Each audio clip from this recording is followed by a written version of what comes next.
All right, teammates. We are back once again. If this is your first time listening to the Move Swiftly podcast, welcome to the number one show on innovative teamwork. Great to have you. Looking forward to having you back for more. To my regular listeners, you already know how we get down here. You already hit the play button. You're used to hitting the play button at this point, and you know we are here to serve you, whether it's myself as doing a solo episode or if I'm bringing on a guest. We're here to make sure you understand that whatever you may be going through in life, whatever challenges you may be facing, you are not going through it alone. You're not. That's why it's the number one podcast on innovative teamwork. It's creating that element to where whatever is happening that's difficult in your life right now, we're here to help you through the moment. So I have the perfect person again for I know you guys are used to hearing me say that, but it's definitely what this show is attracting and what this show is all about. But Mr. Carey Sumner is the founder of Cresso Consulting, and he built it really, I mean, really made for what the Move Swiftly podcast is all about in regards to starting something from the ground up and then seeing it through and just kind of being in the business of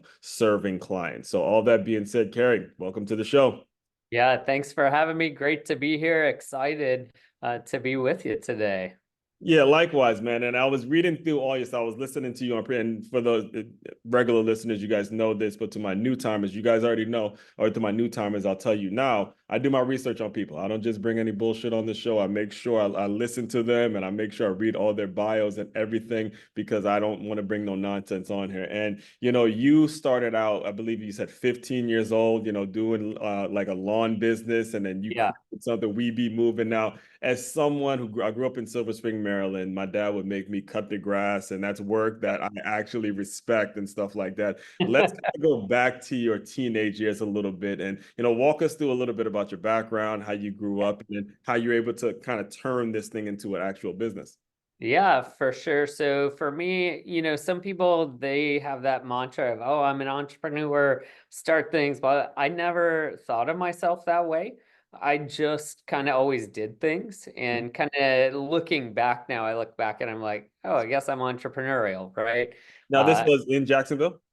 no, this was Brevard County, so Cocoa Beach Oh, area. so you're still in Florida. Yep, still Central Florida, East Coast. But yeah, so I just knew I needed money to buy a new surfboard. And I had a neighbor who I could cut their yard. And so that then turned into I told someone, and then someone was like, oh, well, do my yard. And then I had a friend, and the same thing was happening to him. So we were like, well, let's just do it together. And after we mow a couple yards and make some cash, we can go surfing together because that's what we were going to do anyway. Mhm. So it just kind of grew to where we're like 16 doing 20 yards a week and making more money than what we knew what to do with as 16-year-olds, right? So So the thing for is, us, I hate to cut you off there, but I yeah, think you're touching on something that's really important for us to mention. When you look back and you look at the technological advances that the world has now, and the sure. teenagers, I mean, the research is crazy where they're spending hours on laptops and iPads and they're in the house. What's your thoughts on, teaching kids, hey, get out there, meet people, get out there, do stuff outside. Don't just look Yeah. behind your phone and your screen and stuff like that. What are your thoughts on that? Well, sure, you need the critical people skills to make that Yeah, happen, yeah. right? Like it was my willingness to engage my neighbors and Mhm. willingness to engage some old lady at my church and just ask, right? That's kind of Exactly. like sales 101, like you Sure. gotta ask someone eventually. Yeah. And so, yeah, we have to have that engagement. It's actually, I'm where we're sitting right now. I'm with one of my clients today. She's giving a talk tonight specifically on what you just asked on how do we actually disconnect our kids from this, and how as parents today you spend way more time parenting your kids. Yeah.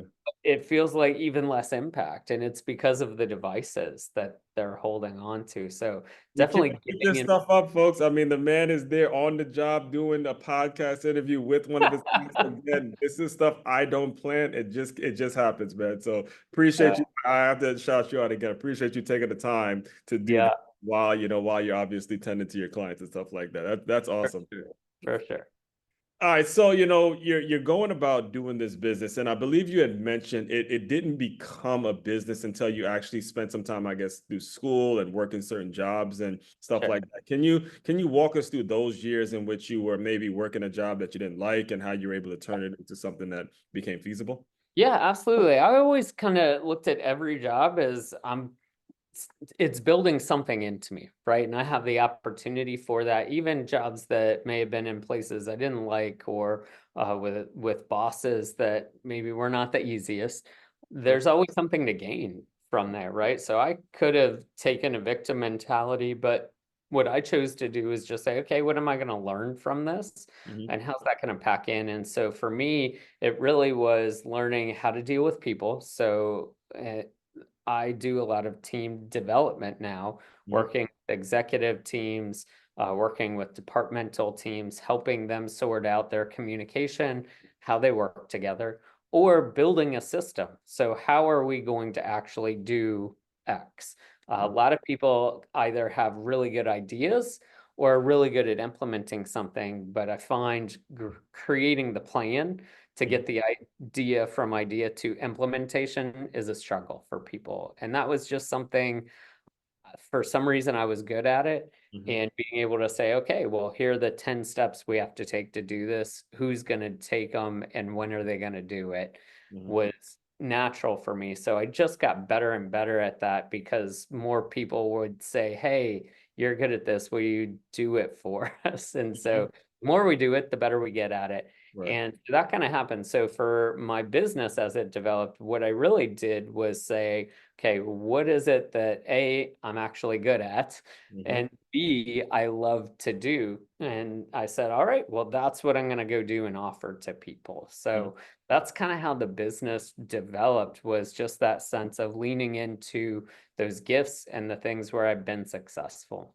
Right. So there was a lot you said there that I want to make sure doesn't get brushed over because initially you actually kind of hit a trigger when you said you had some asshole bosses and worked for some bosses that were just terrible. And I've had my fair share of those. But like you, as I look back on it, I learned so much from each one Oh, of them because it's nothing personal with them. They just were in situations that they couldn't do certain things. They couldn't do things from a self-development standpoint. Like actually, I'll give you an example. I just wrote an article titled "Be the Change" because as a teacher, I wasn't happy with the professional development that we were getting at a particular school. But I was like, wait, if you go to this conference, I can actually be the one that's, yeah, filling that gap. So can you yeah. just speak a little bit about some of the day-to-day that you had gone through when you're talking about having a boss that's incompetent in your eyes?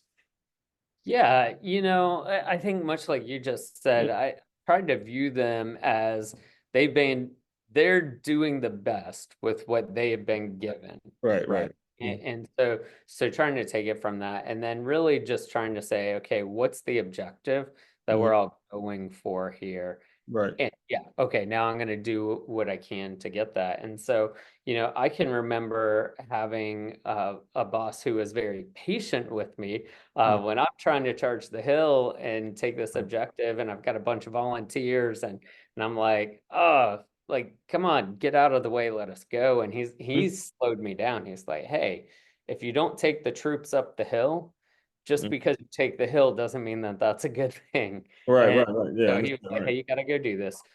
Then with some tougher bosses that I had, eventually I had to make an internal decision that Hmm. said, okay, is this person someone I can follow and whose vision I'm going to chase after? Right. And at some point, I would come to the place where I said no.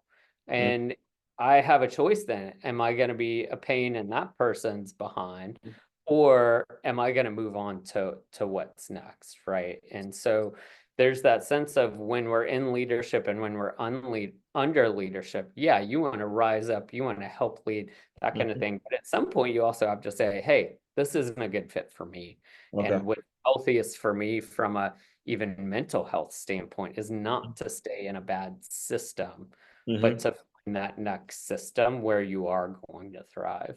Yes, actually, one of my favorite Bible verses is Colossians 3:23, I believe. It says, "Do all your work unto God and not unto man." So, if you're listening in and whatever you may be going through, whether you're on the side of the employer or the employee in this situation, you have to understand your work. It's not just about you specifically. There has to be a macro picture. There has to be a bigger picture towards how you guys collaborate and communicate. Because as you just mentioned, there could be some bosses that their resources are shot and they need to make Yeah. sure they're wheeling people in, or there's bosses I've had that I've had to deal with them feeling threatened. They're around someone who's Oh, like me, competent, qualified to do their job, but is doing this for less money by choice. So now instead of them uplifting them, they're going to just kind of throw them under the bus and act like they're not doing certain things. So all this stuff gets cleared up when you do your work onto God, which could be a bigger picture for you, whatever that situation may be. And that, just saying, that kind of leads me into the next point I want to talk to you about is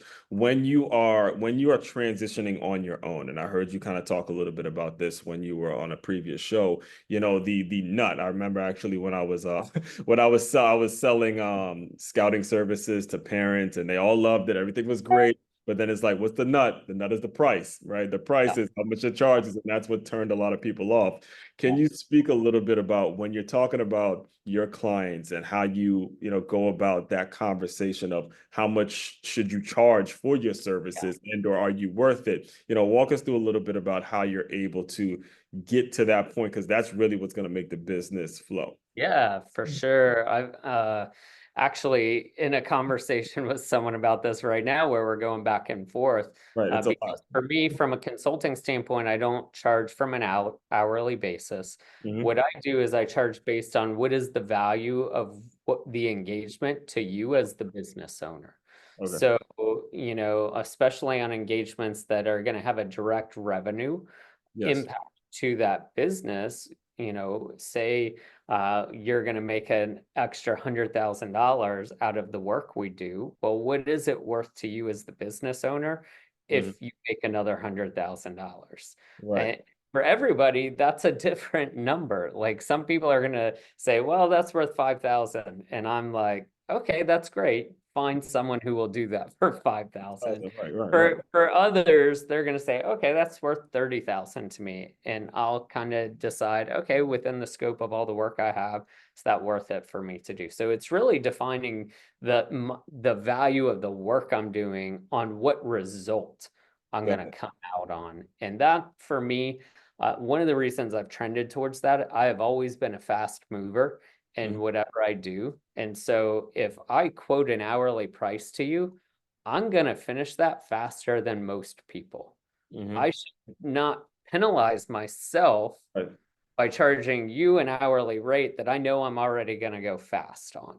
Got it. And so really it's about saying, okay, if we're going to save you so much money, if we're going to make you so much money, what percentage of that are you as the business owner willing to then Pay the give over for what that was? And also, like, how long is that money? Is it a residual? Is it I'm building a sales model for a company right now. Okay, so that model is going to last them the next 3 to 5 years. Mhm. They're not going to just make money off of it this year. They're going to make money off of it the next 5 years. So setting up, hey, is there a commission that you want to make off of that work that you're doing as well? For you scouting services, that kind of stuff, right? Right. Hey, if this kid goes on to the Right. NFL or NBA or whatever, right? It's like, is Exactly. there a percentage there eventually that you come to? So Right. That's actually was the kind of the way I would approach certain conversations with parents. But this was actually about 10 years before NIL. So this was yeah, a brand new concept to yeah, everyone. They didn't realize that they're actually going to be needing managers for these high school athletes. So I was ahead of the curve when it comes to that. And it was something that you actually just said that I want to touch on, because as a consultant, and what I've learned as a consultant, it's really hard to niche down. It's hard to figure out who exactly is the person that you're going to serve. So when you mentioned Gatorade or Florida, since we're in Florida, Gatorade still gets, no, Florida still gets residuals from every single Gatorade sale. So yep, when you're out there and you're looking for clients, and maybe you are working with a college versus a big lawn mowing business yeah, that does contracting work, how do you sort of navigate who you're going to be working with and, what's going to be the value that you offer and all that. Because that can be a lot. It's a lot of businesses. Oh, yeah, Figuring definitely. out who you're going to serve is a lot. Yeah, I think one thing for me is relationship. So do we mesh well Right. together, right? Whether it's the CEO, COO I'm working with, who business manager, whoever it is I'm working with. Okay, do we mesh well? Is it a business that my values align with, right? And then really understanding what's the potential for impact here. Mm-hmm. Uh, and so if this is a, hey, just drop in, come do a workshop, I'll do that. But Mm-hmm. I'm probably going to prioritize an organization that I feel like, hey, I might come start with a workshop, and Mm-hmm. then you might have one or two people on your team who maybe just need some coaching. And we might do a 3 to 6 month contract where I'd set up some coaching, we Mm-hmm. read a couple books, listen to a couple podcasts together, and Mm-hmm. really help them move along in their journey. And so some of that's also dependent upon where I am in business cycle and what my openness and my schedule is, right? If I've got a month that I'm just so full, I'm going to be less likely to take that engagement. Mm-hmm. But if I've got a month that I know, like July's classic Mm-hmm. slow month from a consulting standpoint. Why? Everyone's at the beach. No No one one wants wants to work. or I no know one exactly. wants to work on their business in It's July. actually a really depressing time over here. I'm a sports guy because NBA playoffs just ends and I Yep, have to wait a whole month before the NFL. So that's right. really now this year I had to talk a lot of politics and I didn't want to have to do that. But it's like, look, Yeah. I need something, man. I need some sort of Yep. competition, some vibes, man. Yep. So, when mentioning all that, you made sure I think you mentioned something that I really do want to make sure we get on the record here, which is the sales funnel. All right. So Yeah. many people out there, they run away from sales and that sales defense goes up. But I mean, you have been on this show, well, you're currently on the show now, but there have been multiple people that have been on this show, and we've talked about the importance of sales and how it's a force multiplier. So when you mention building a sales funnel for companies and for business owners, kind of walk us through how that works and how you're able to help people when it comes to the sales element of it. Yeah, sure. So this is really defining the market. What are we kind of going after? Then defining what product and really developing the product that we have that we're trying to sell. Right. Once we've developed the product, then we can really narrow in on who our target markets are, Mhm. who our target audience is, so that we can make some profiles of people or companies that we're looking at. So right now I'm working with a company that's basically looking to get sponsorship for some of the shows that they do, Mhm. right? So what product are we going to offer? Well, we're going to offer them space within the show that their business can then be known to a certain audience within a geographical region. Mhm. So then we price how much is that worth Mhm. to whoever it is we're targeting. So say we target a real estate agent, Mhm. if you think of the typical real estate commission coming off, if they get one commission, right? If they get one sale Mhm. off of them placing that ad with you, then that one sale, quite honestly, probably pays for the ad itself. Mhm. So we feel like, hey, you're probably going to get 3 to 5 sales off of this. So Mhm. being competitively priced then to where the person who's going to purchase says, oh, yeah, that's within my budget. And so knowing that, that's why you build the profiles for the target markets is, hey, this is an HVAC company. The typical replacement for an HVAC unit is $5,000 to $7,000. So if we think that we can get them 5 sales out of that, sure, they'll probably give us one back in the sales process of it. So it's building that pricing and then doing exactly what you're talking about, using a good CRM. I love HubSpot, just shout out Right. for what I use Mhm. personally. Salesforce is great. There are others out there, but basically then you got to prospect, you got to have the conversations, make the calls, decide, are you going to pay for leads and get those leads coming in? How are you getting your name out there Mhm. and targeting? But I will tell you, one of the best things to do is just cold call. right? Like just find the companies that are in that niche that you're looking to serve and just start calling them and be dedicated and consistent with doing that. And then following up on those leads, make your proposal, make your sale, and then you go and have a great dinner afterwards. Yes, and the cold calling element, I do think I'm glad you brought that up because that is so very important because nowadays there's a lot of technology, there's a lot of ways of reaching out to people in roundabout ways, but calling someone on the phone and then you follow up with email and text like that. But calling someone on the phone is very, very important because you know directly what Yeah, it is you need to be offering them or how it is, or even if they don't want to talk to you anymore, but you yeah, have to cold call. You have to do it. It's part of yep, this getting around that. yeah. All right. So when it comes to some of if there's a business owner that's listening in, and there's a ton of them that tune into this show, what is the sort of the result that you're able to get for them? I know it's going to be probably dependent on each Yeah. individual need, but what's sort of the thing that they should be taking away when it comes to if they want to reach out to you and stuff like that? Yeah, sure. So for me, Cresso Consulting is all about helping businesses and organizations increase, multiply, and thrive. Mhm, And I do that in three distinct lanes: team development, strategic planning, and profitability analysis. mhm, And so really, if you are in a company and you're saying, hey, we want to grow or we want to get better at what it is that we're doing, you're either going to do that through your people, you're going mhm, to do it through your process, your strategy, or you're going to do it by getting to know how your money's actually working mhm, uh, for you. And so that's one of the aspects, the P&L work that I do. mhm, There are a lot of entrepreneurs that I work with that they have great ideas. They've started an awesome business, but their accountant gives them this little P&L report at the end of every month, and they're like, "This is hieroglyphics."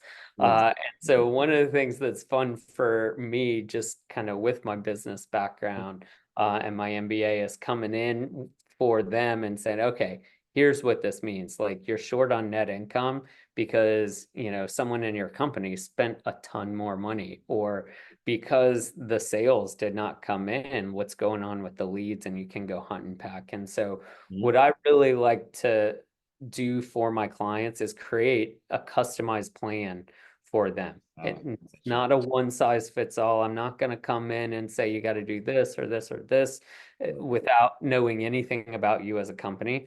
I'm right. going to come in and listen to you, understand what are your pain points, what are your problems, Mhm, and then let's explore together how to create a unique solution right. centered around either your team, your strategic planning, or your financials Mhm, to actually bring that to life. Because when you own it, right. like when you as the business owner, when you as the CEO, COO are a part of the Mhm, development of that plan, you will then own it post me being there. right. Uh, and that's just where I would say one of the funny things about my job is if I do my job well, you don't need me Yeah. anymore. So I'm working myself out of a job constantly with the hope and belief that when I do that well, you're going to refer me to friends who Exactly. then will say, hey, Carey came and helped us. We became more profitable. Our culture got better. People like working here now. And so those things are then what lasts for you. Yeah, actually, one of my favorite authors, Robert Kiyosaki of Rich Dad Poor Dad, he once said, "I don't want a job. I don't want one." That's the thing. I don't want a job. I don't want to actually have to have one. I want to make money on my own. And one of the things that I want to make sure we mention as well is how important it is as business owners that you bring people in, coaches and consultants that are not just giving you a one size fits all pitch. You know, what he just said was making sure every single owner, every single person that's interested in business has a catered to them plan. I tell the story all the time, Carey, is that I had a friend who was a personal trainer, and he was telling me that he wants to open up his own gym, but eventually get bought out by Gold Gym because all that buyout money was going to be going to him and not have to be spread around to other trainers and treadmills and all that kind of stuff. That's his specific business plan. every single person has a specific agenda, a specific need. When you factor in what your family's going to need, when you factor in where you want to be 10, 15 years down the line, all of that is different. So when you're looking for these consultants, do your research, man, grill them, figure it out, do a lot of the things that you need to be doing, because you could be making an investment that really sets you back. Like, it puts you out of business if you're not careful. With There's a lot of them out there that'll sell you a lot of bullshit, and next thing you know, you're not seeing the results. It's your job to make sure you're vetting these people out and you have the results that you are paying for. All right, you're talking to someone that's been burned by this. This is why I'm getting so passionate when I'm telling you. I'm telling you from experience. I'm not telling you because I'm just knowing. I'm just been there. All right. So, all that being said, what would you say is kind of the next phase for you? Is it to open up your own school or have a brick and mortar? Kind of talk about what you see next for your consulting company.